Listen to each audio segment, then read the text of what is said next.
teacher than your biblical teachings.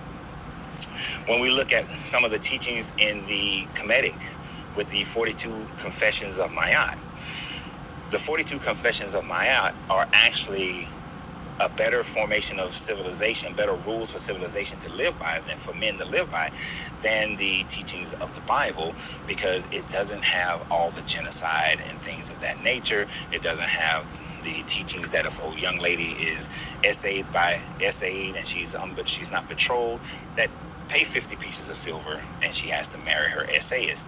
Jesus was saying that you still have to keep the commandments, laws, statutes, and rituals of the Old Testament. Just by saying that you still have to keep those because you are to love this God and keep his commandments, that is the greatest commandment, then you are saying that those commandments, those laws, those rituals, those rites, those things are still valid.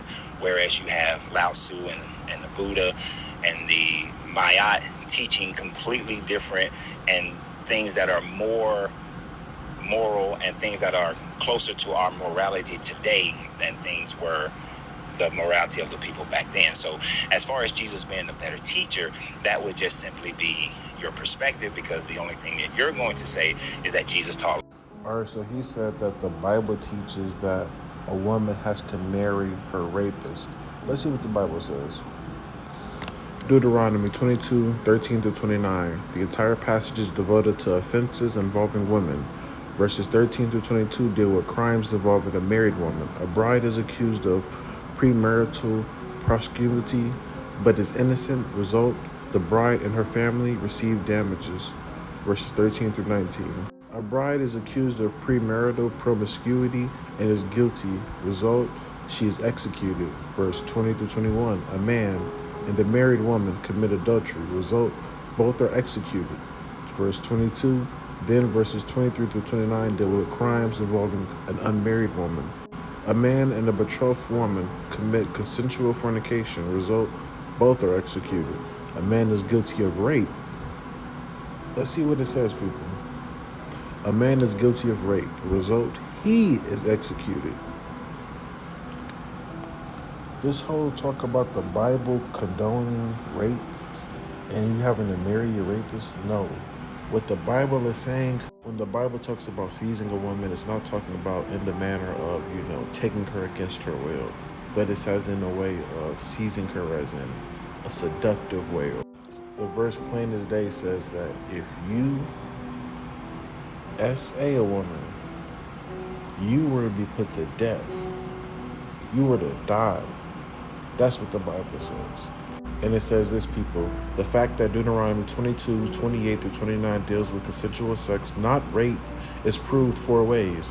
A comparison with the parallel law in Exodus 22:16-17, see above, shows that no force is involved. The seizing of the girl, as the ESV and the NKJV say in Deuteronomy 22:28, has more to do with seduction than coercion.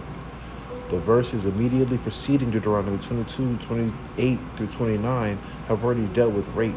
Verses 25-27. The penalty for that crime is specific. The penalty for that crime is specified.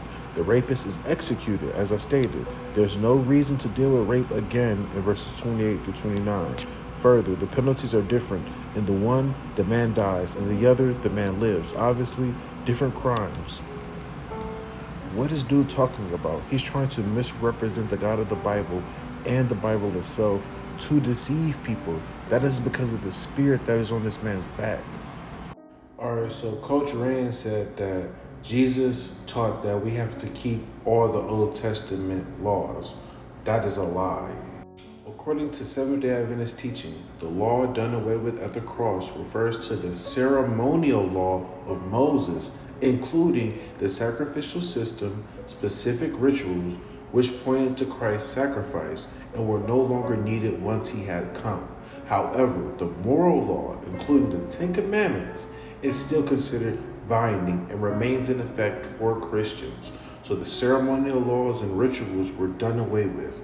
All that cutting stuff up, sprinkling blood upon the altar, you don't have to do anymore because Jesus paid the price.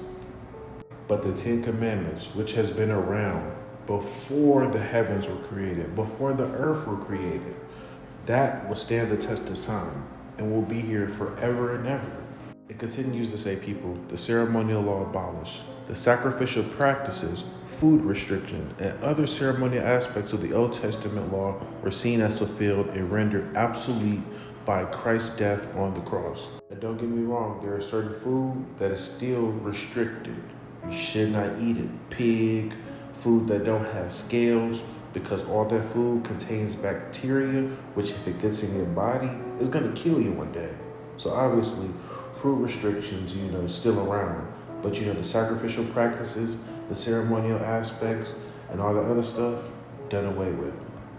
So as we can see, the man lied about the woman having to marry her rapist, but then not also that, he lied about Jesus saying we have to keep all the Old Testament laws, because that was done away with at the cross.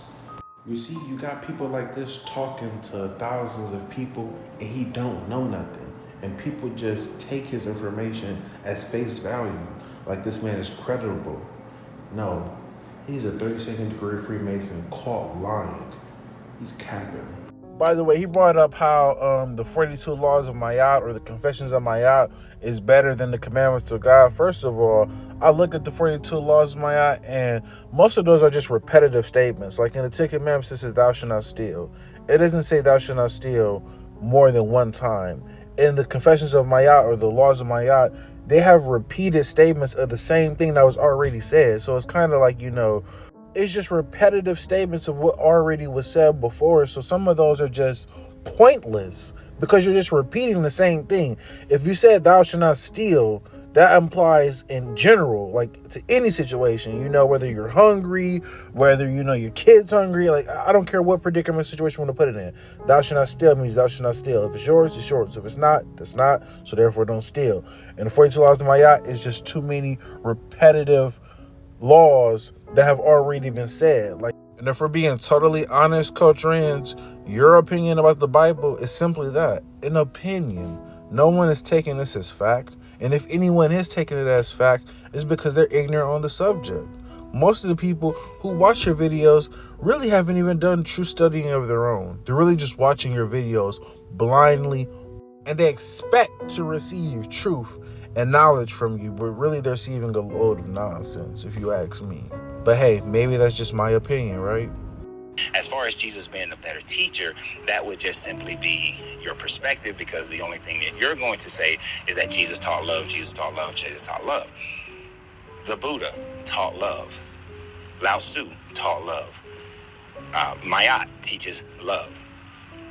The Zoroastrians, to whom the Jewish religion and the Christian religion takes from as well, taught love, but also taught that good thoughts equal good words, which equal good deeds, and those are the primary things that you should follow as far as being Zoroastrian. So Ahura Mazda had better teachings, Zoroaster had better teachings.